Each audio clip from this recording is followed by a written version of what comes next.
Hi friends, இது உங்கள் serial channel. இன்னைக்கு நம்ம சிறகடிக்க ஆசை சீரியலோட ப்ரோமோ தான் பார்க்க போகிறோம்.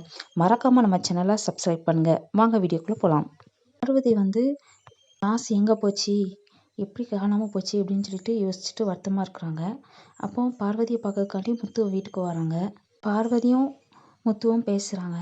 முத்து கேட்குறாரு, மீனா தான் அந்த காசு எடுத்திருப்பாங்களா அப்படின்னு சொல்லி நீங்கள் நினைக்கிறீங்களா அப்படின்னு சொல்லி கேட்குறாங்க. பார்வதி சொல்கிறாங்க, இல்லை அவள் தங்கமான பிள்ளை அப்படின்னு சொல்லி சொல்கிறாங்க. முத்து சொல்கிறாரு, வாங்க போலீஸ் ஸ்டேஷனில் போய் ஒரு கம்ப்ளைண்ட் கொடுத்துருவோம் அப்படின்னு சொல்லி சொல்கிறாங்க. பார்வதி வேண்டாம் அப்படின்னு சொல்லி சொல்கிறாங்க. முத்து சொல்கிறாங்க, உங்கள் பையங்க கஷ்டப்பட்டு உழைச்ச காசு உங்களுக்கு அனுப்பி தந்திருக்காங்க, அது காண்களும்போது கஷ்டமாக இருக்குது, வாங்க ஸ்டேஷனில் போய் கம்ப்ளைண்ட் கொடுத்துடலாம் அப்படின்னு சொல்லி சொல்கிறாங்க. பார்வதி வேண்டாம் அப்படின்னு சொல்லி சொல்கிறாங்க. ரொம்ப யோசிக்கிறாங்க. முத்து சொல்கிறாரு, அப்போ நான் கால் பண்ணி கம்ப்ளைண்ட் சொல்கிறேன் அப்படின்னு சொல்லி சொல்கிறாங்க.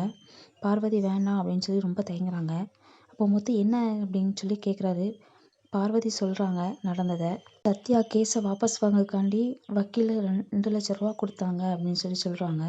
இது விஜயாவோட அமௌண்ட்டு அப்படின்னு சொல்லி சொல்கிறாங்க. இது பார்வதிட்ட சரி நான் போயிட்டு வரேன் அப்படின்னு சொல்லிட்டு வீட்டிலேருந்து கிளம்பிடுறாங்க. முத்து வீட்டுக்கு வந்துடுறாங்க. முத்து வீட்டுக்கு வந்தோடனே எல்லாத்தையும் கூப்பிடுறாங்க. கூப்பிட்டு அந்த காசு திருடினது யாருன்னு நான் கண்டுபிடிச்சிட்டேன் அப்படின்னு சொல்லி முத்து சொல்கிறாரு. யார் எடுத்தா அப்படின்னு சொல்லி அண்ணாமலை கேட்குறாங்க. அப்போது அது கேட்டால் ரொம்ப கஷ்டப்படுவீங்க அப்படின்னு சொல்லி சொல்கிறாரு முத்து. அண்ணாமலை யாருன்னு கேட்குறேன்ல சொல்லு அப்படின்னு சொல்லிட்டு முத்துட்ட கேட்குறாங்க. மீனா தான் திருடுனா அப்படின்னு சொல்லிட்டு முத்து சொல்கிறாரு. வீட்டில் உள்ளவங்களுக்கு மீனா மேலே நம்பிக்கை இருக்குது, அவள் திருடி இருக்க மாட்டா அப்படின்னு சொல்லிட்டு சொல்லுவாங்க.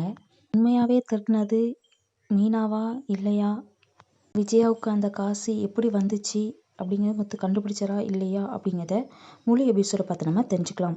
மறக்காமல் நம்ம சேனலை லைக் பண்ணுங்கள், ஷேர் பண்ணுங்கள், கமெண்ட் பண்ணுங்கள், சப்ஸ்கிரைப் பண்ணுங்கள். நன்றி, வணக்கம்.